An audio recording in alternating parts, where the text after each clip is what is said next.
I'm good. No, so. No, but I'm come in.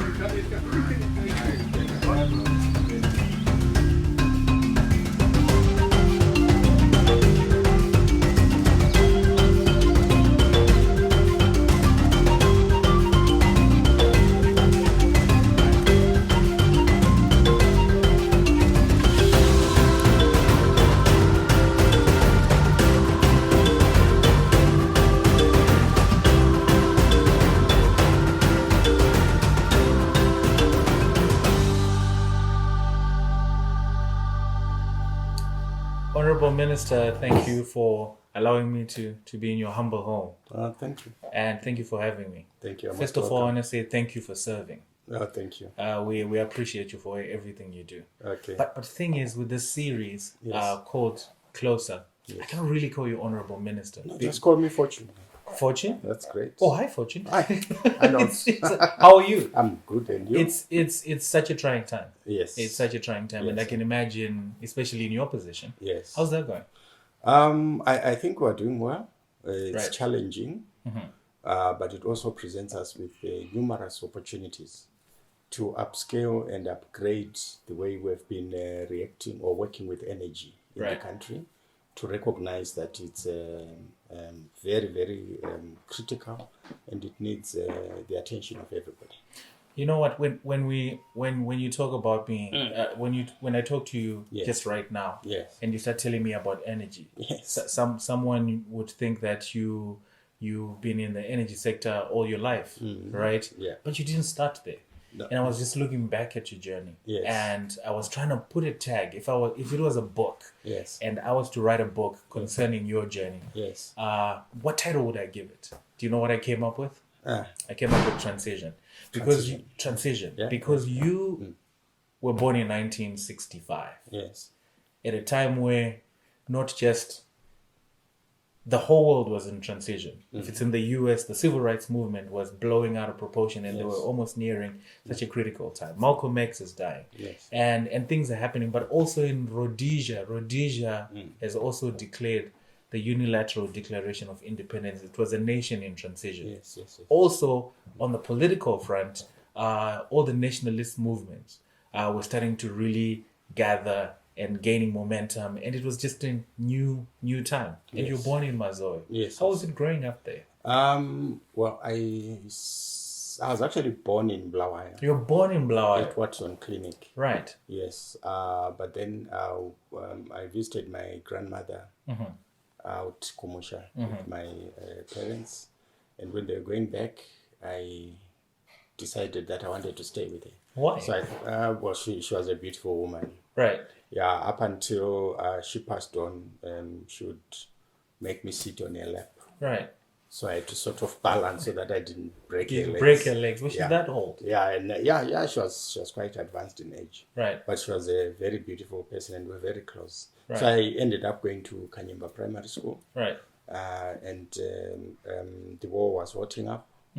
And one day, as we were coming from heading cattle, we found many soldiers. Then they were mainly white, and they just rose from the grass.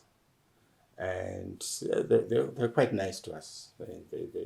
But the next day, they came to the school and closed the school. Right. So I had to go back to Lawa to join my father, who used to work for the railways. He's late now. Right. And so clearly, my father was a chef in the railways. He worked there for 40 years. 40 years? Yes. And so from that perspective, you can see I have a working class background. Right. So my affection for ghetto youths is historical and genuine. Now it makes sense. Yeah. But let's just backtrack a bit. Yeah. You say you moved you're born in Blaue. Yeah. Right, where dad is working there. Yeah. But dad is initially from Mazoe. Yeah. Which means that the household you're growing up in, it's pretty much very Shona.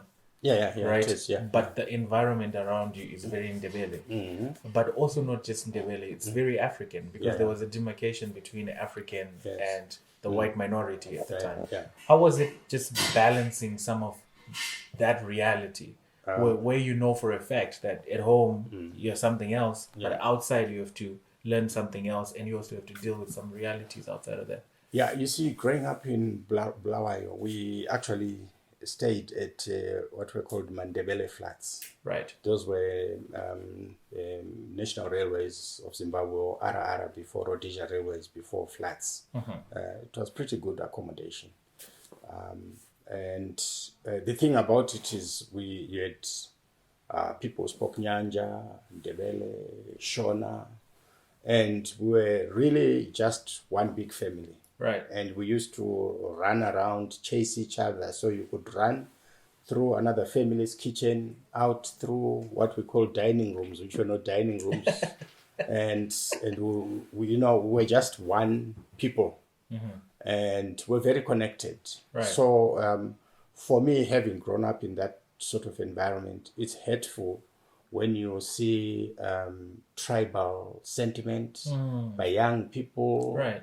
That is not to say there is necessarily no justification. That's true. But it's just not a good thing, because at the time we were all congregating and organizing ourselves against the racist regime. Right. So we're politically conscious. Right. And one hopes and wishes that that sort of mindset is what grips our young people at the moment, so that we continue to be one family, and but also those of us in positions of responsibility need to understand why certain things happen, and as leaders we must find solutions to that, because sometimes perceptions are reality. Where do you think that rift between just the tribal rift that exists? Because from what you're explaining, it's sort of like just captures the mood that was in the country at the time, because it was us against them. Yes. Right. It was not us and a few of us against them. Yes. Where do you think that started to go wrong? Well, I wouldn't call it a rift as such. I don't think that most of the people are of that mindset. Yeah. But you must remember that we're in a situation of want. And when you're in a situation of want, it breeds conflict, because people interpret it in various ways.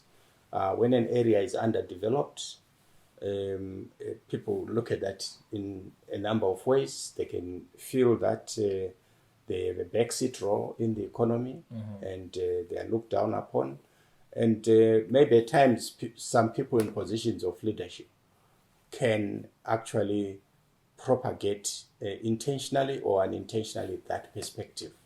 So what it means is that in terms of policy making and policy implementation, we need to be very granular and analytical about our situation.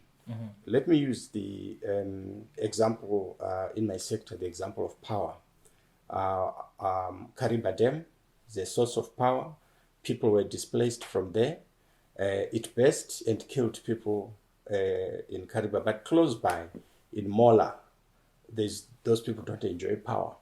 But somebody in Beitbridge enjoys the power from.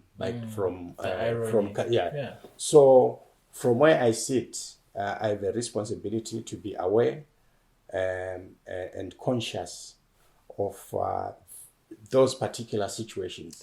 To look at people, look at people in Binga, look at people in the various parts of Matebele that are behind, and other areas in the Mashonaland provinces which have had no power. And power is the pivot of production and development.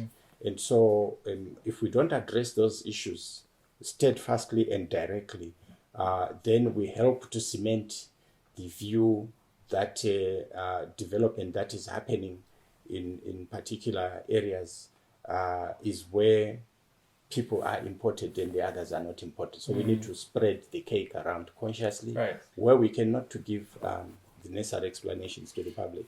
When you were growing up, for example, when you're still very young, yes, and now you're back in Bulawayo, were you conscious of the political climate in the country? In fact, can you just capture the political reality or what was just happening in the nation around that time? Well, let me start from growing up in the rural areas, right, and put my own political perspective into the whole thing. My own paternal grandfather was a slave in Mazoe. So that area where you see oranges, he was part of the slaves. Wait, we had slavery existing during that time? Yes, yes. Wow. Because all the farmer needed to do was to go to a local police station. At the time, I think it was concession and requisition for labor, free labor. And the police would go out and capture these people, Dutch barrow. They take them to the farms. To the extent that my own father then decided that, you couldn't stomach seeing his own father as a slave. So he went to replace him in Mazoe to become the slave himself. So for example, when you're explaining the story of your father, when your grandfather got captured and became a slave, was your father already in the picture? Yeah. So you had to grow knowing that my father is a slave. Yeah, exactly. In that farm. Yeah. That's a harsh reality. That's the harsh reality. And of course, our, the state machinery was not for black people. Yeah, it was meant to benefit the government of the day, which was a racist government. That's why you find that they could go and say, I need 100 Africans to come and work on my farm. And my father always used to tell me horrid stories when he showed me exactly where they used to stay and how the farmer would whip them, just as you have seen in movies. Or throw stones at them. If they stood upright, they were supposed to be bent all the time doing whatever they were doing. So it was not even a matter of cheap labor. It was straight slavery. That was slavery. It was very cheap. Yeah. They hardly had food. Yeah. So that's, when you look at it from the rural perspective, and then the interactions with the colonial state, and how they created the concentration camps. I stayed in one. You did? In Chueshet, Kanyemba. The rooms were hardly 2 meters wide. They came, they took all the peasant property. I remember at our homestead where the huge chicken project with cattle. I still can visualize the barely big white farmers from the surroundings brought lorries and took all the poultry and cattle and were to start afresh. And so that necessarily created political consciousness, because you could see that it was unfair. And with my father's background, and also how we always used to speak about that, and also the difficulties at the railways, it was still largely a racial organization. Yeah. With a racial hierarchy, no white person was lower than a colored person, and no colored person was below a black person. So we're right at the bottom of the pile. So the straight answer is yes, the circumstances of the time forced one to be politically conscious. So when did you did you ever, during that period, is there a moment where you actively started participating in politics? No, I can't say active. You were. This was like your day-to-day issue. Yeah. We, for example, would listen to Radio Zimbabwe being broadcast from Mozambique. You'd be huddled in a corner because you had to hide. In short wave. Yes, these people had informers and they would be patrolling. But we were getting this message, which was what was the message? Well, basically that, we've got to liberate ourselves. We are being oppressed. People must join the struggle. And basically just make life difficult for the racist government, to the extent that when I was in Form 2, we actually had organized a group to run away from school, to get into Botswana. To join the struggle. To go and join the struggle. So that in a nutshell, I think is my experience. You spoke about radio. Yeah.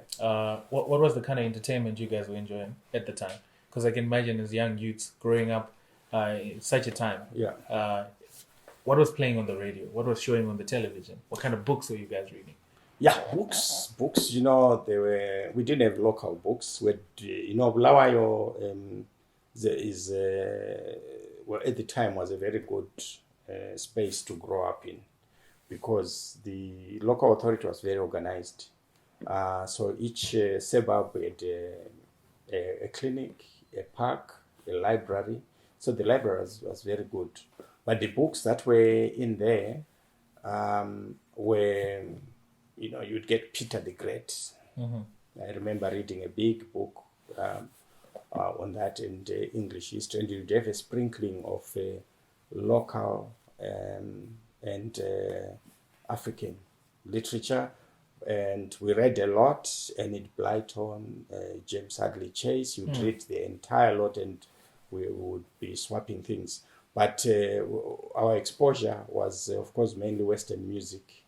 But the likes of the Chimrenga Guru, Thomas Mafumo, were really singing songs that even as young people were motivated us and to understand what exactly was happening politically. Songs like Tumira Nakowondo. It was really provocative and encouraging people to say, go and join the war, and all sorts of things. And then, of course, Oliver Mtukudzi was not overtly political, but in some of the songs, if you really listen very, very... The metaphors. You could tell that he was a big artist, a big poet who was transmitting hidden messages. Even the Marxist brothers, Simon Chibetu. Yes, and just the name Marxist brothers. Yeah. So, Marxism, and then, of course, we had soccer. We used to have soccer books. Right. So everyone had a book. You'd cut out pictures and paste, and that was the thing. And song books. Books? Yes, lyrics. Writing lyrics. Each song that we knew, we would then try and write the lyrics. Yeah, it was much later when I was grown up that I realized that some of the lyrics, we were just making them up because we didn't understand some of the words. Because you didn't have the song for a long time. Yeah. You hear it momentarily. Exactly, and that was that. So, that's... What kind of music is on your playlist now? Now, of course, Zim Dancehall. yeah. but what's if you're... I really don't have one genre of music that I like exclusively, because we like packaging. People, you've got to be in a bottle or some box of some sort, but not really. What can be? Yes. I like Mbira music a lot. Right. Yeah. And I'm actually going to start Mbira lessons. Right. Yes, Mbira music. So I study Mbira music, and I think I have a good appreciation of how it is constituted. Now, what is left is for me to be able to actually try and play. Yeah, but look, I would say across the board, you got something you enjoy. Something, yeah. But of course, I've been able to. I invaded the Zim dancehall space. Right. Which is there a particular reason to that? Well, yeah. Now I can speak about it. Right. As you know, I was fired. You were fired. I was fired, and the environment was such that once you were fired, you really didn't have political space to express yourself. Yeah. So, but I was determined that, this is my time. I didn't participate in this liberation of the country, but I can participate through the work that I can do as a government official or as an MP. Right. So I needed to continue to speak to people. And Zim Dancehall is a movement.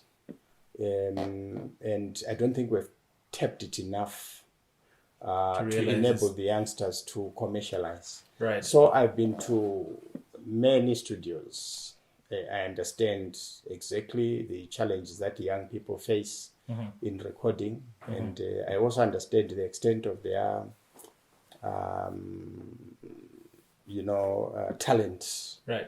And I really hope that we can do much more for them so that they can monetize the talent. I've been to Chill Sport, I've been to Highfields, I've been to Soldier Labs. I spent a lot of time doing that.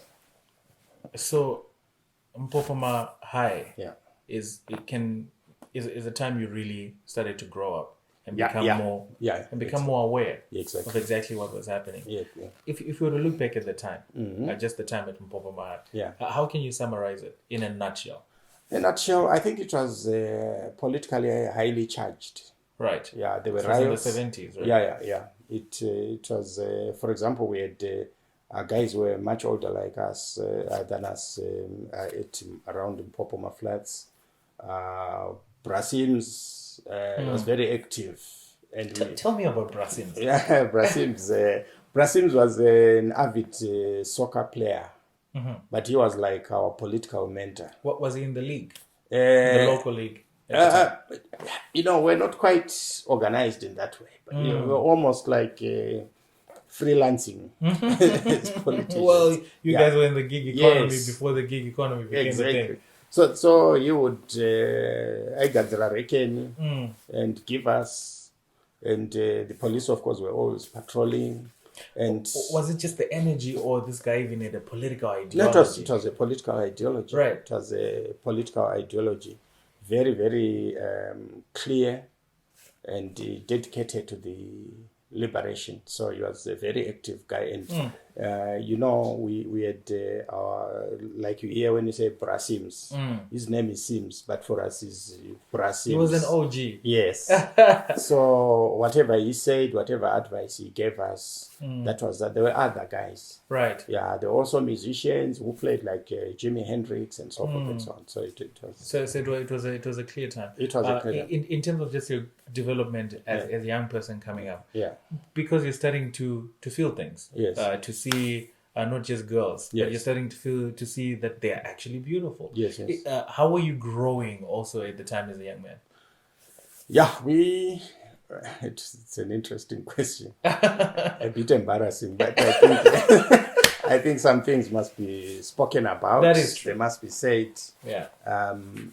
We, of course, as young people, you also had infatuations. You also had things that were akin to what I hear are spiritual husbands or spiritual, you just love somebody, they stay somewhere. So you just walk past their house, get a glimpse of them, and you're good, you go back home. So I had two very close friends to me, lasting Lauzis, lasting Kachingwe now, and Kantla Manguni, who is late now. And I remember we were going to Lukanyiso Primary School, but there was Mpumelelo Primary School. Right. And in Kantla, I had an arrangement of some girlfriend at that school. We're in grade 7. So we took a walk. And those days, Wednesday afternoons were sports day for the schools. So I think it was known by the boys at the school that he was interested in their head girl. He was our head boy. So we got to this place at the grounds, and the entire lot of boys at the school chased us. And I think it was almost a kilometer. And we ran until we got into the post office. Right. And sought refuge there. So I think that says a lot. That says a lot. That says a lot, yeah. So you then transition from just being in high school. Yeah. After completing your A-levels. Yes. And you then transition to the University of Zimbabwe. Yes. But it's still University of Rhodesia. It was Zimbabwe. It was now Zimbabwe. Which year was this? That was 85. 85. it's a different time. Yes. In the country, because the country is also transitioning. Yeah, it's no longer saying newly born baby. Yes. We're starting to find our feet. Yes. Even though there's still much that's going on. Yeah. How was the University of Zimbabwe experience? Well, the University of Zimbabwe experience was a very big, influence. Like you're saying, we were transitioning. We're also getting to learn new things. Right. For example, one was getting into law. I'd never met a single lawyer in their lives. Yes, although I know that my father had interacted with a firm of lawyers, the car dispute with somebody. I'm not sure how it ended, but I think he lost the case. Mm-hmm. Not because it was without merit, but because you have to pay lawyers. Right. Yeah.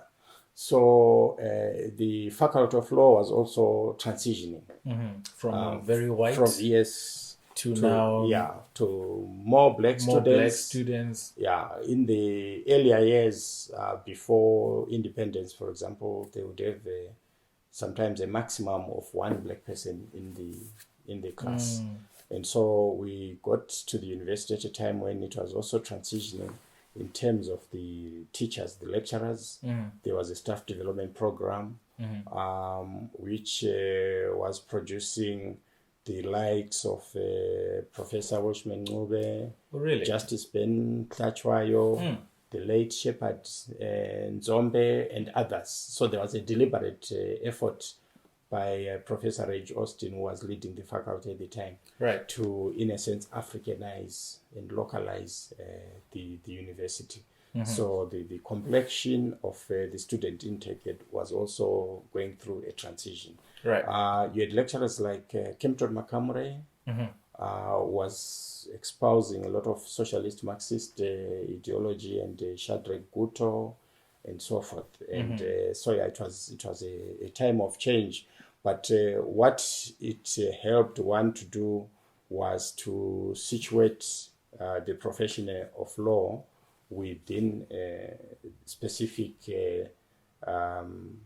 material conditions, as Makamure and Guto would always emphasize. And yet the belief had been that law is such a dry thing. It's not affected by politics or economics, but when you analyze it, you see that it's a product sometimes of conflicts. So you've got to look at that. So here you are. You've been in Mazoe, you've been in Bulawayo almost all your life. Then you move to the big city, which is Harare at the time. Yeah. And you're not very independent. You're not got money in your pocket because grants are coming and all that. And you're also developing. Capture the time for me. Yeah, well, one gets some shock treatment of some sort. Where were you staying? I was staying on campus. Oh, you were in Res? Yes. Okay. I think we're the first occupants of the new complexes. And I was in new complex 2 in room 3G. Yeah, it was small. And for interest, Professor Mtuli was also in my corridor. Get out of here. Yeah. Yes. So, yeah. Were you friends though? Well, we were all coming from Bulawayo, we're like Bulawayo boys. So all of us would know each other. And if you go to the dining, you would select natural selection, people that you know, and so we literally knew everyone by their origin, to say, because like when you're coming by train, you are all seated there making noise, and you're excited. You're going to the big city. Yes, we're excited. Yeah. So that was the money was a payout. It was good when you were out of res. And when we were in res, it was less. And for some of us, you had siblings who needed support. How many siblings are in this family that you have to support and sort of like were coming after you? Yeah, two. Yeah, two. But at that time, my father was also retiring. So he was also transitioning from Lawa and going Kumusha now. Yeah. So you also had to take into account all those things.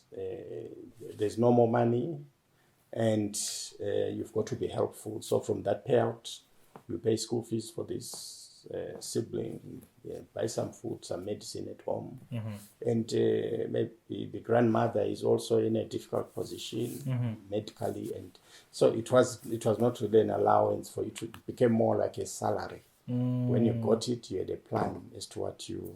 Is that carried out all your life in just how you look at money, how you spend money? Yeah. You see, I believe that we are all born for a purpose.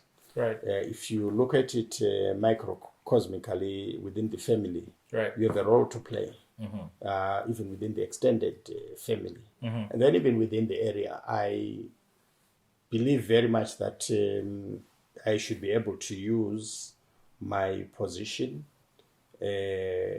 not necessarily as a minister, but also as one of the eminent persons within the community to identify underprivileged children that I can be helpful to, whether it's within the extended family or within the area.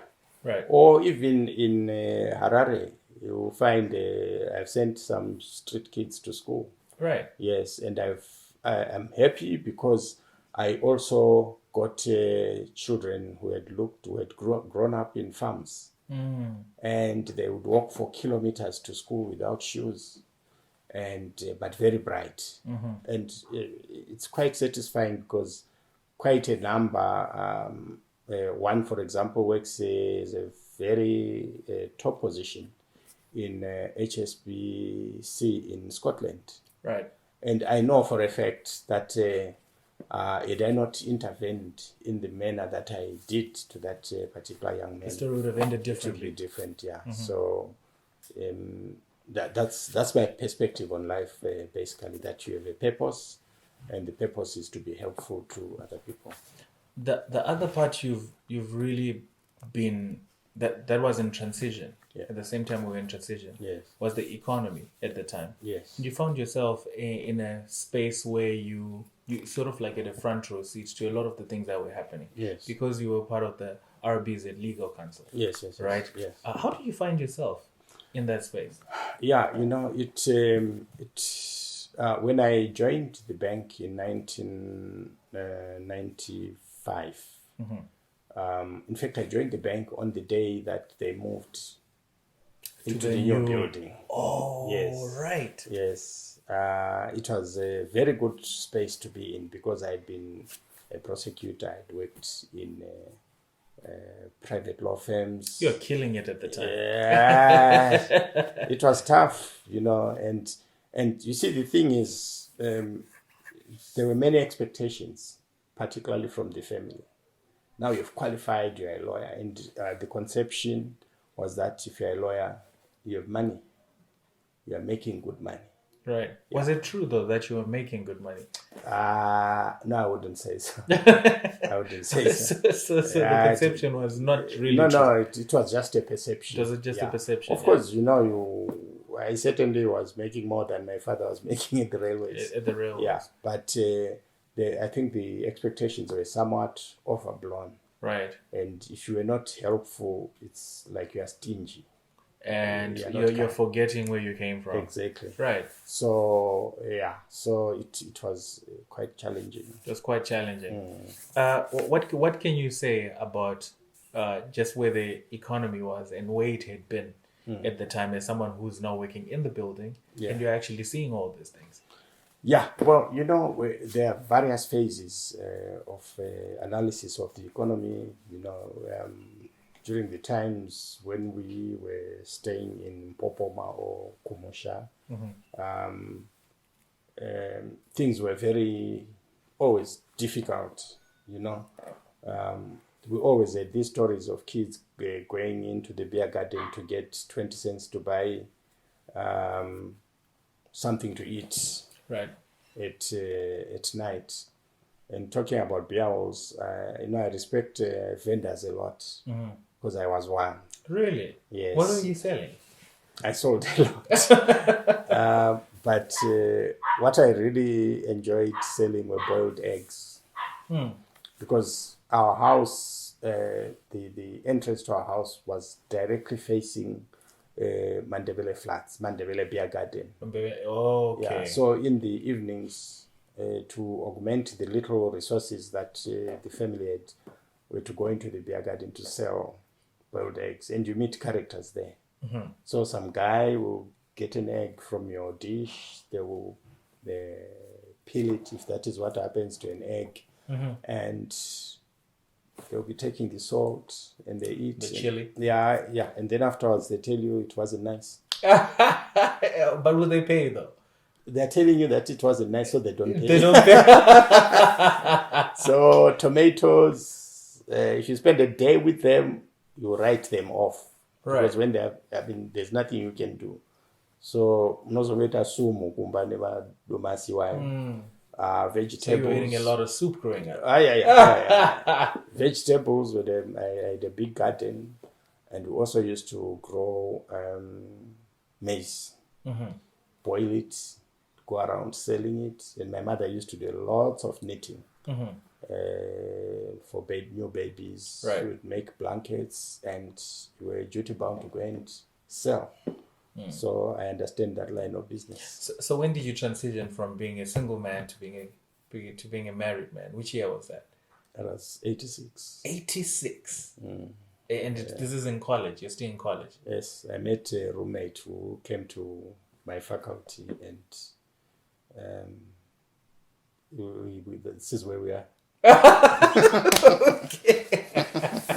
And just marriage. How much did it change you then? Because you're trying to focus on school, which is extremely difficult because of the pressure.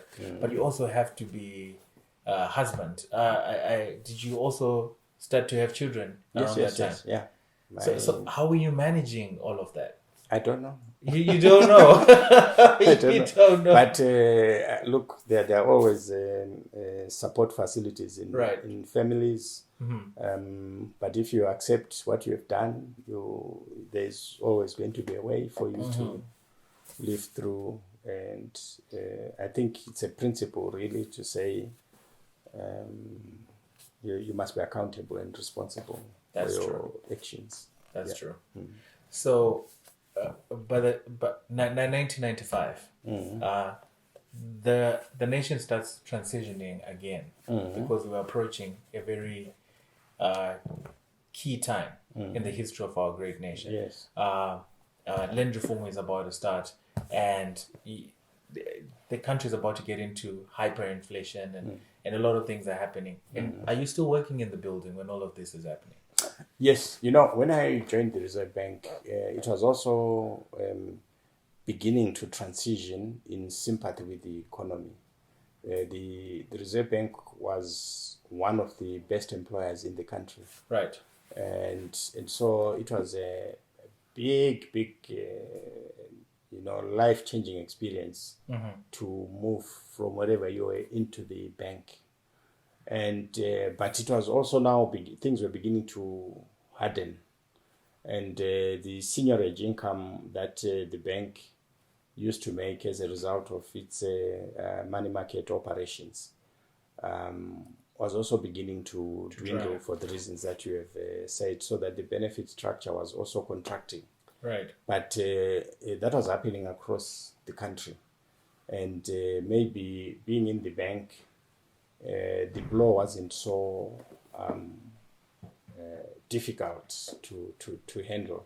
Because you can see it coming. Yeah, we could. Yeah, and dealing with matters of economics on a daily basis, you are sort of prepared. Yeah. For some of the things that were coming, the inflation and so forth. But it took me up to 2004, I think. Yeah, 2004, to really come face to face with inflation.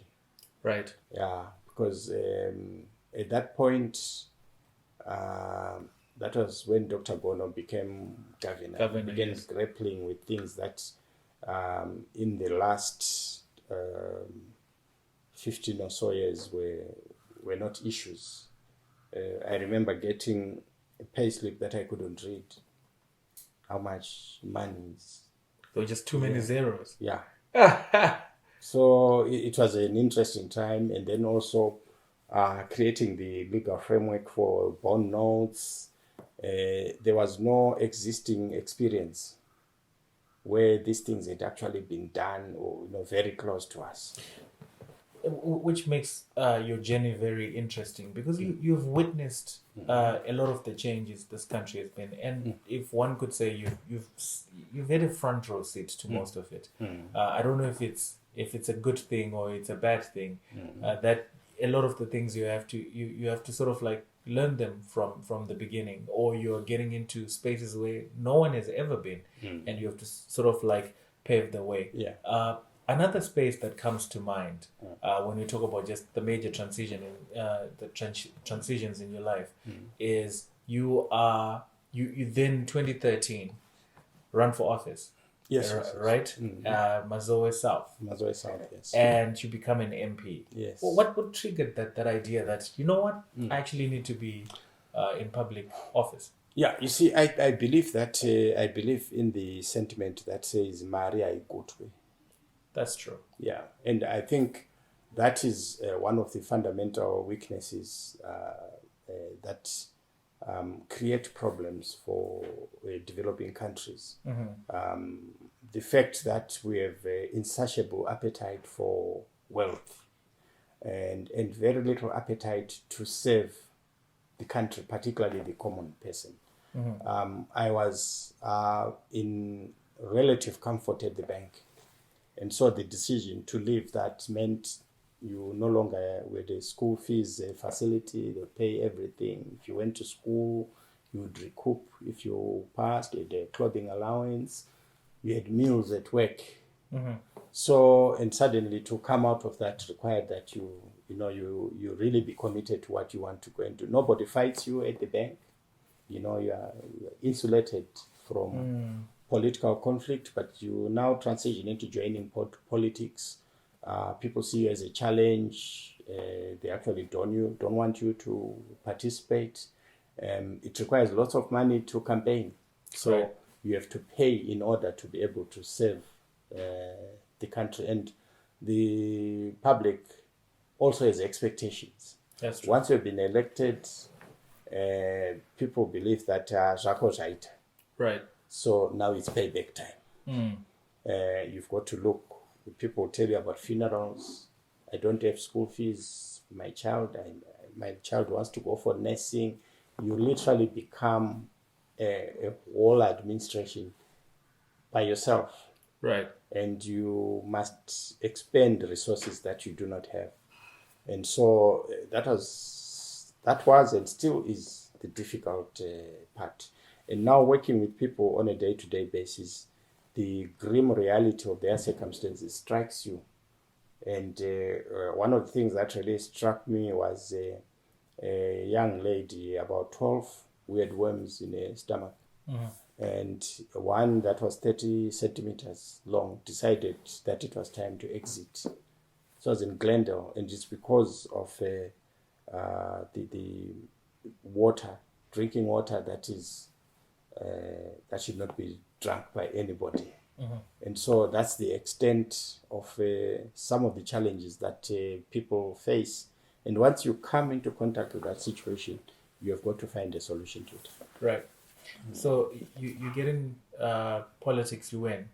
And we have this massive party that, yes, finally we're about to serve. Yes. But then just as you get in, you are then appointed to become Deputy Minister of Justice. Yes. That should have been a proud moment for you, because it's your area of training. Yeah, it was. I was very enthusiastic about that. The president was the Minister of Justice, and he also transitioned from being minister to VP whilst I was working under him.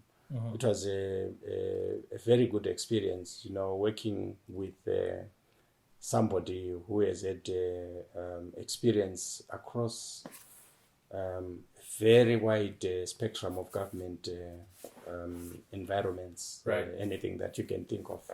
And so there was a lot of hand holding, but unfortunately that was cut short when I was fired. When did you get fired? What really happened? To be honest, I don't know why I was fired. You don't know why you were fired? Well, the letter mentioned that I was incompetent, but that letter was just a prototype for all of us who were fired. Right, at the time. It was just the same letter with different names. Was it your first time being fired ever? Yeah, it was. It was your first time? Yeah, I appreciate that experience. Tell me about it. Yeah, well, I'd actually driven to Chitungwiza. Right. With my brother-in-law, who's based in the UK. So as we were getting to where we were going, I was phoned to say that a letter had been delivered by the police at the house. So I said, please read it. And the thing was that you have been fired. But I had been promised this at a rally in Mazoe to say that I'm going to see fire and so forth, and that some harm was going to come my way and so forth. But firing me was not fixing me, because my desire was to serve. And as a result, I think up to now there is no deputy minister at the Ministry of Justice. Of Justice. Yeah, but it strengthened my resolve to work for my country. But this is your first time transitioning. For all your life, you had something to do. Yeah. You were either in school or you had a job. Yeah. And this is the first time you're transitioning from actually not having a job, not waking up and not having a schedule. Yeah. Or a time you have to be at the office. How did you deal with that time? Well, immediately after I was fired, I decided to go back into practice. Right. So I became an advocate. But there were competing interests between the law, the practice of law, and the demands of the constituency. Because the people even strengthened their own resolve to say that I should continue to be their MP. So I had to be on the ground. So after some time, I just decided that I needed to spend much more time. I had no excuse. I should be out in my constituency, meeting people, understanding their problems, and seeing how we can resolve them and organize them to be their own liberators from the challenges that they were facing. Do you know the conversation I wanna know? Yes. The conversation when you got back home, and you have to face the wife. Yes. What's the conversation at the time? It was rather comic. Yeah, it was rather comic, and all of us decided just to accept that this is what it was. The new reality. Yeah, new reality, and we didn't have a massive problem with what was going to happen. I naturally was more circumspect about my own personal safety. Right. Moving around, because I knew that I was a marked man. Right. Although there was really no justification, because I was standing for people that had elected me. People were poor, people were being evicted at night when it was raining, when their crops are in the fields. Right. And so there was no way I could have claimed to be a proper MP and ignore those circumstances. And so that's what happened. And the lawyer in you had to also come out. Oh, yeah. You see, when if you're a lawyer, you're trained really to argue. You don't take things lying down. Right. And by and large, I think I'm a very quiet person, but I will not take things lying down. Right. I may be patient for a while, but there will come a time when I will not accept. Do you miss practicing though law? Yeah, to some degree. Right. But one also accepts that as you grow, you transition from what you were doing when you left university. Right. Yeah. For example, when I left the bank, I had a significant number of lawyers that I was supervising. And so you really give general direction in case management, and give advice to the colleagues in the department and also get advice from them. So, yeah, maybe at some point I would like to appear in court, maybe prosecution or that kind of thing. That kind of thing, yeah. You strike me as the type of person that you might start practicing law just as some play golf on a Sunday. That would be your kind of, you just practice law just because you want to. Yeah, well, it was always a dream to be a lawyer, and right. I think it's a very satisfying field. Right. Particularly when you deal with indigent clients, people who can't afford, who are always victims of the legal process. So, yeah, I don't know at what point I could do that, but I could work with lawyers who are engaged or interested in that type of thing. Human rights law, yes, is very, very important. Right. So I just spoke about golf just in passing, but it just sort of like just turned my attention to just how how do you spend time, your downtime? What do you do? Well, before the lockdown, my day would start at 5 a.m. Right. I go to the gym. Do some boxing. Some boxing. I actually want to promote boxing in my constituency in the rural areas. Right. Because I think there is hidden talent. Then I like being in the office very early, 7 a.m. I want to be in the office because there's some peace and quiet. Because you don't have to deal with traffic as well. Yeah, exactly. Very right. Yeah, because from here to my office, if I'm leaving around that time, 5 minutes, I'm at the office, and nobody else is there. Go through whatever. Are you like that as a person, where you really want your space very quiet, serene? Yeah. That's how I am. I'm not a rah type person. Yeah, no. Now I can sing dancehall music, but by 5, 6, I'm at my house and playing with my little friends that I stay with here. Right. Kids. Yeah. So does that also mean that you go to bed very early? Yes, I'm an early sleeper, but I also wake up very early. Right. Midnight, I do some work, and then around 3 or so, I go back to sleep and then gym. Right. So you transition again. Yes. But this time, this transition is quite steep. Yes. You are deputy minister again in the Ministry of Transport. Yes. Right. And you are killing it. You are doing the most, and we're excited. Yes. Then, in a split second, you find yourself in the Ministry of Energy. Yes. Right. Now, I didn't have power at my house when I read that tweet. And trust you me, I said, he better do something.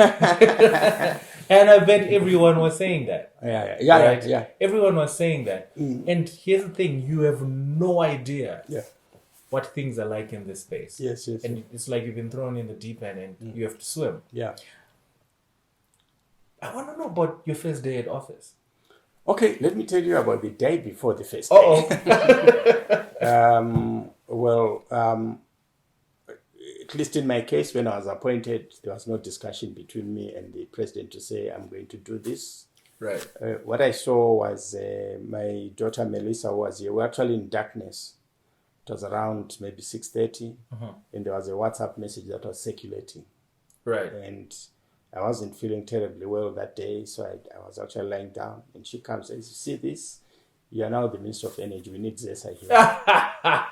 And so, like you're saying, it was the deep end. I didn't know anything about energy. And but I knew that there was a situation at Kariba. So the very next day, we went to Kariba.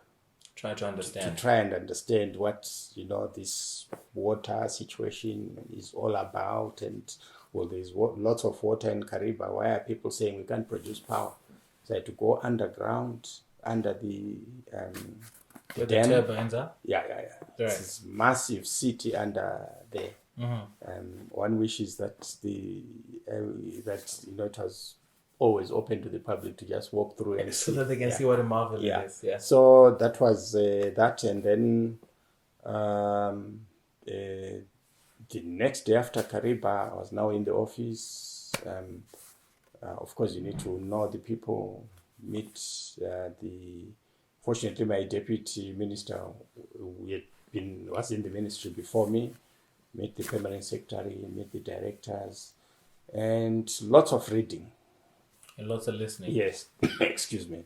Lots of reading just to understand basic power issues or how the energy space is constructed in the country. Where does our power come from? And what are the issues? So you speak to each person, tell me the key issues in your department, and then you ask searching questions. But you have to have sleepless nights, even up to now. I've got to keep on reading, and then also be innovative in your ideas. Right. Yeah, because I think that's what leadership is all about. Right. So you have people that have been in the ministry or in the sector for a long time. For them, things are done like this.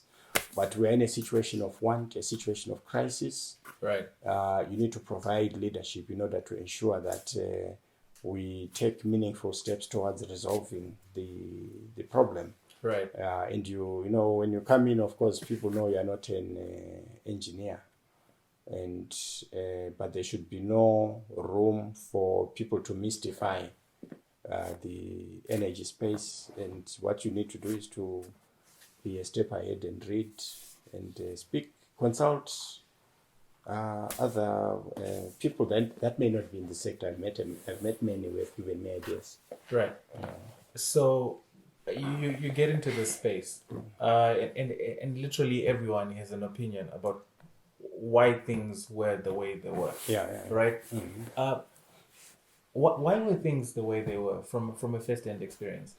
Well, I think that we took the foot off the pedal from maybe a management point of view.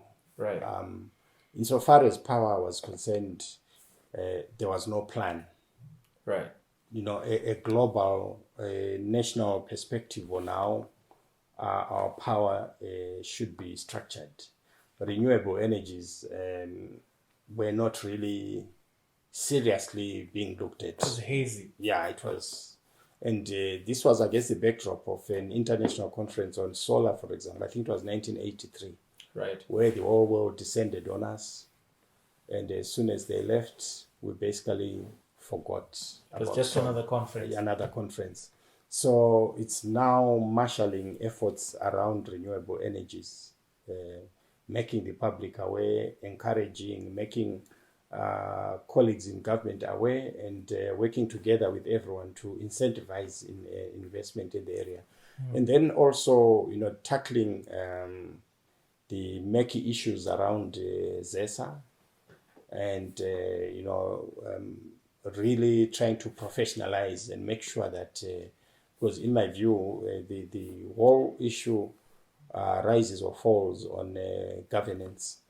And so now it's a key pillar for energy security in the country. And we needed to make sure that we have the correct, rightly sized and rightly skilled board, which is in accordance with the law regarding gender, and also infusing into the governance structure young professionals who have a different perspective, but are clearly very much invested in energy security in the country. Right. And so, yeah, that has been good. And also looking at the regulatory framework and making sure that the issuing of licenses is not just a blank check.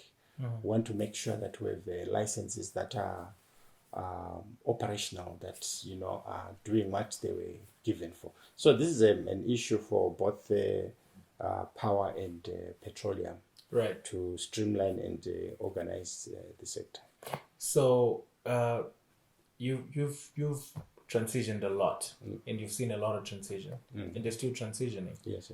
For example, you're in a space where you're now transitioning from and really looking into renewable energy and all of this. Yes. But let's go back to your life for a bit. Are there any people you've transitioned with over the years, where everywhere you've been, they've been there with you? For example, if you're working at the bank, where you are now deputy minister, where you are now, where there are key people, not necessarily family, but key people who you said, this person has been transitioning with me the whole time as I've been transitioning over the years?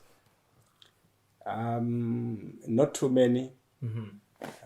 It's because I'm not an overly public or sociable person who has many friends. Right.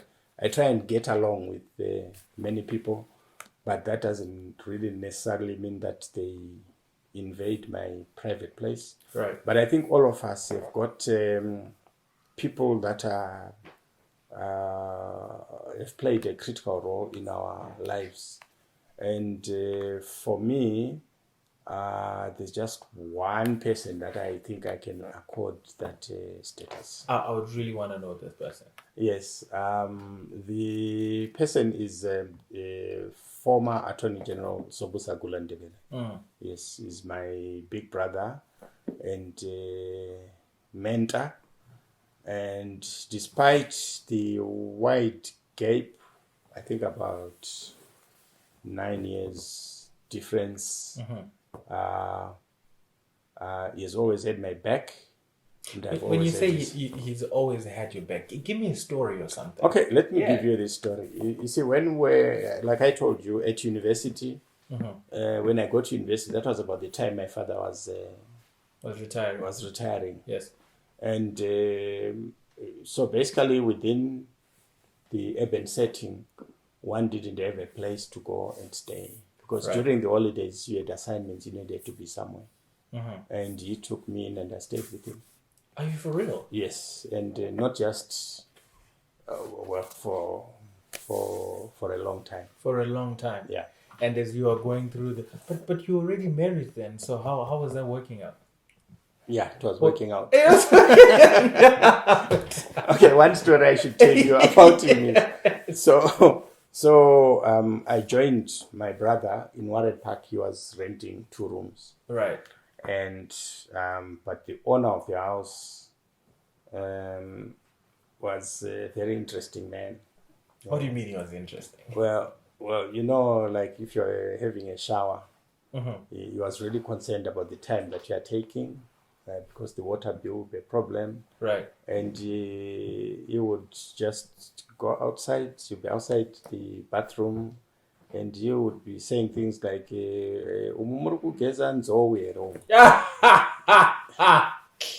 until he decided one day that I should be evicted.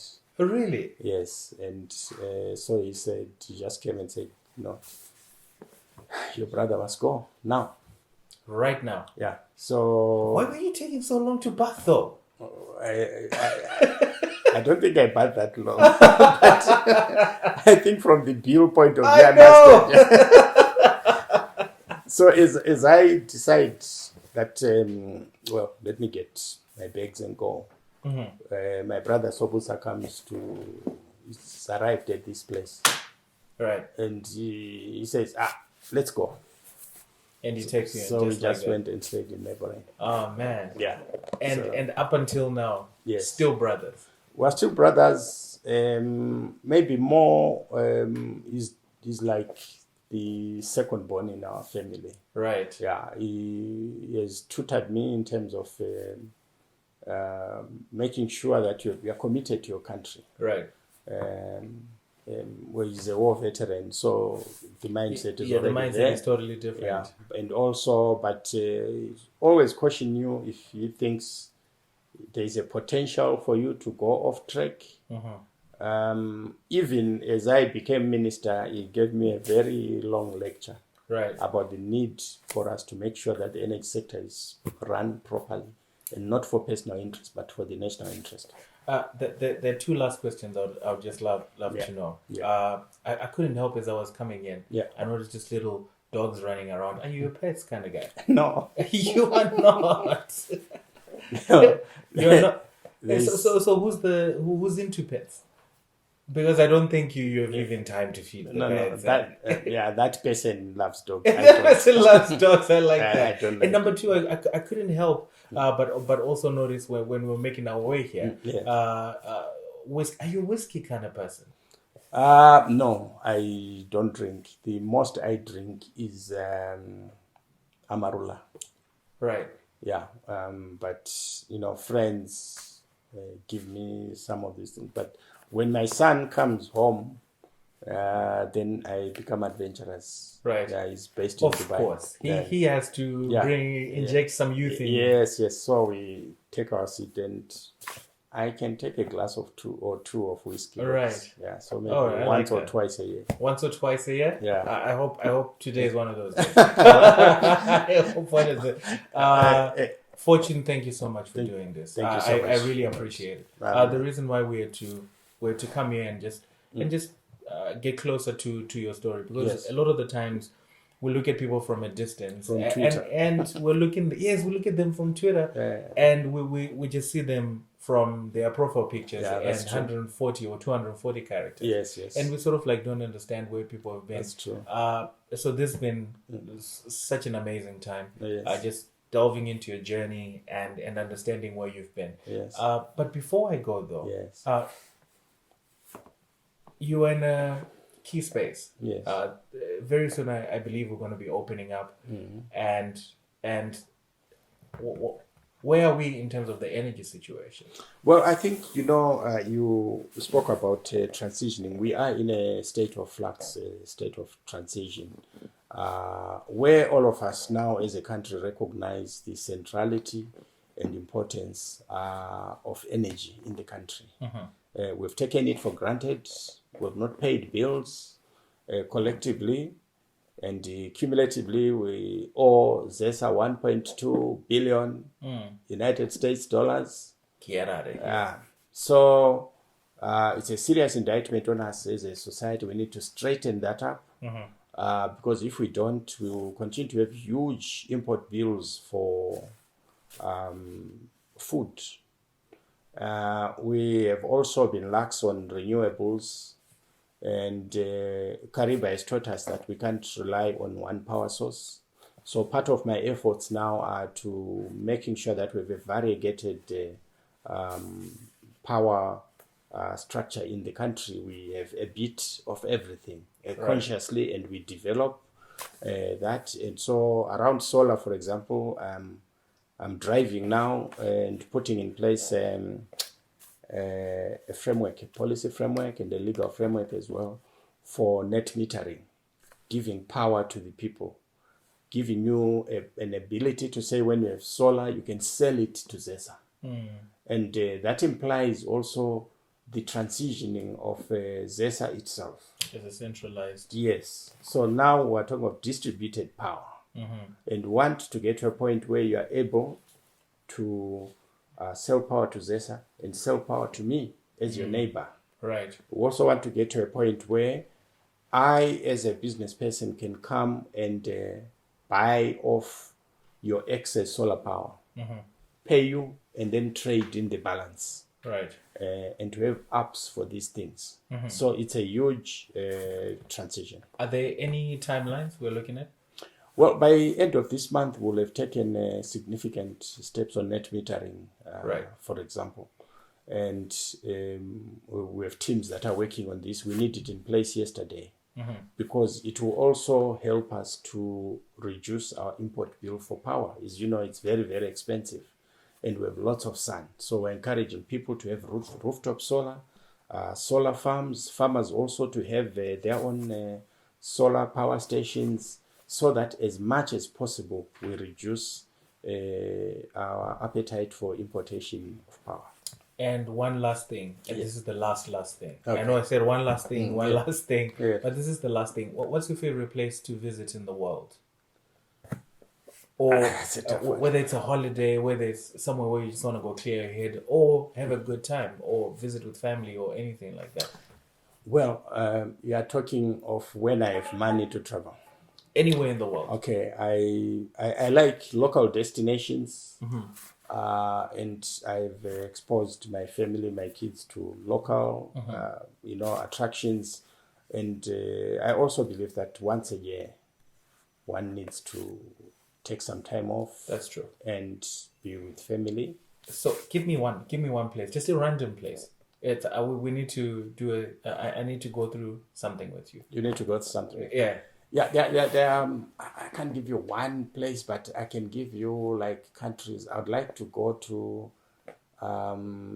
areas like Thailand. Hold there. Let's take Thailand. Yeah. You are in Thailand. Yeah. Right. 10 years from now, you're sitting in a rocking chair. Right. And there's this amazing view. I don't know what you want to put in this view, whether they are mountains or some of the greatest scenery you've ever seen. Yeah. Right? It's that once in a year. Yes. Right? And all of the people you totally adore are all around. You are at ease. Right? Your phone is off. Yes. And you're not thinking about anything. 10 years from now, in that moment, if I was to ask you right now, what do you wanna, who do you wanna be, or what do you wanna see in that moment, in terms of a definite plan or things that you're dreaming to do? What would you tell me? Well, I would like to see that we have transitioned completely. Yes, as a country. I would like to see more recognition of efforts by young people, particularly on the technology side. Right. And with respect, say, to governance of our parastatals, I would like to see people that have grown through the system and have been trained in terms of our organizations, government organizations or parastatals or even private companies, that we have helped to school young people to understand how the board works, boardroom politics, and governance, and so forth, so that we create a definite set of leadership skills. I would like to see, and I'm making those efforts to see that my own children have sufficient preparation for jobs of the future. Right. Yes. I'm sure you and I grew up to say, what are the jobs? Lawyer, nurse, doctor, engineer, and so forth. But I believe that as we move on the technology front, we have a different set of skills that are required, and that will help young people to satisfy themselves materially and emotionally, but also be able to be useful to the country. Right. Yeah. Do you know what? If I was to meet you in Thailand in that moment, I want to look you in the face, hopefully shake your hand and say you did well. Thank you so much for having me. Thank you so much. I appreciate it. Thank you. I'm honored. And all the best. Thank you. With everything. Yes. And I hope when that once in a year comes around, you invite me. Yes, I'm confident that Zimbabwe will be brightly lit. Right. And that is what guides me every day. It's not a solo effort. It requires you, people in the media, everyone. With serious problems of vandalism now. And there's no single entity or single individual who can deal with that. Right. We have in excess of 3,000 transformers that have been sold. Stolen. Just the coming week, I'm going to Mapisa, where almost 100 kilometers of cable had been stolen, and we've had to replace that. So you have the whole center, no power at the hospital, at the mortuary, no irrigation happening. And I would like to be part of the story that brings that transition to the common people. And when you finally write your book and you title it Transition, I need my royalties. Okay. You can get them right now. Honorable Minister, thank you. Thank you so much.